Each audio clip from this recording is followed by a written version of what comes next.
Welcome to the Occupational Safety Leadership Podcast, episode number 132. In today's episode, we're going to continue the journey of hazard identification. And this time, we're going to talk about a technique called a hazard hunt.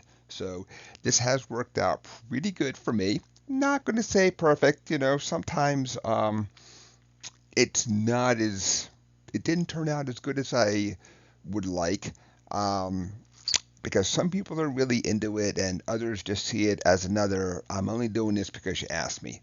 So I really think that the problem many times was me asking the wrong people as opposed to the people just not really finding the hazards. So let's just dive right into it then.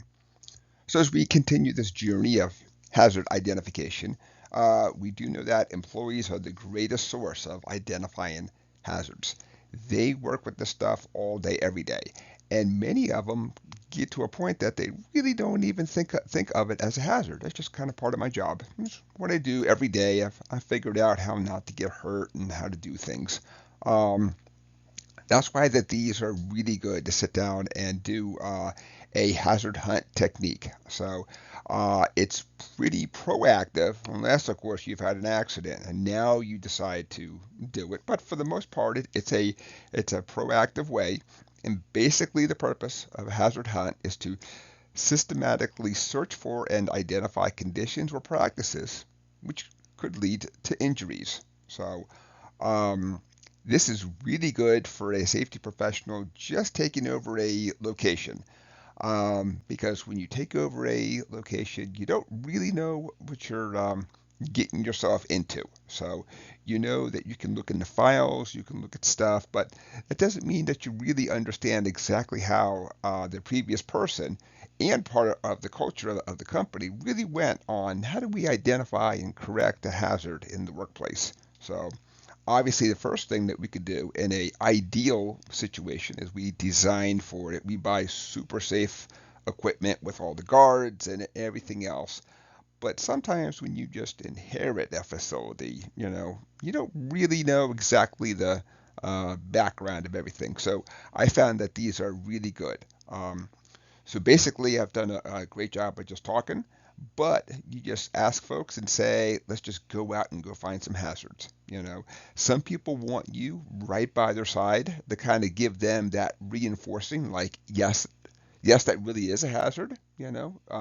Whereas others just kind of go off and do their own thing and they come back with fantastic results. So some people, as I would say it on the intro, are really into it, and do a great job. Whereas others are like, all right, I'm doing this because you asked me. Maybe if I point out one or two things, um, and sometimes I think they've just been kind of beaten down. Maybe they don't think the company's going to take it serious.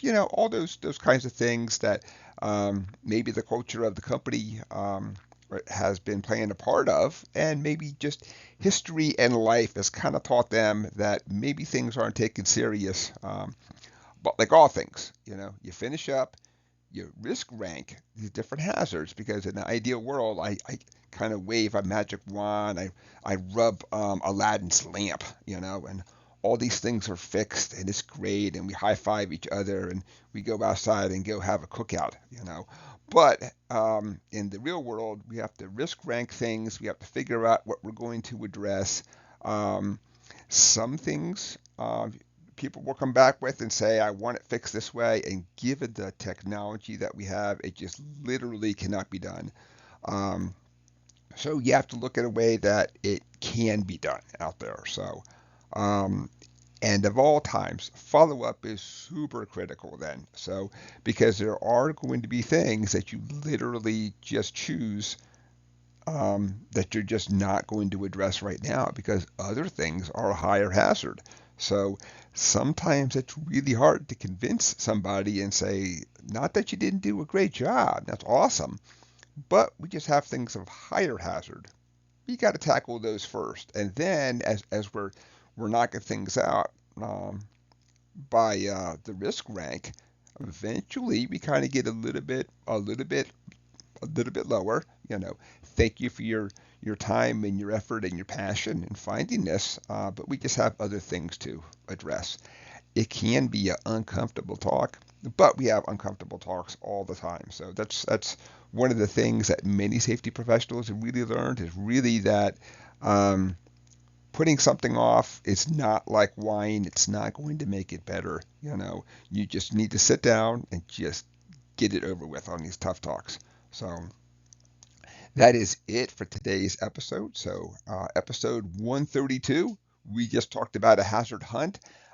There's not going to be an ideal way to actually execute a hazard hunt. So, I've seen people just literally just take a piece of paper and do it. I've seen where other people have made tremendous spreadsheets and they've captured everything they can and they're risk ranking everything as the day goes on right on the spot.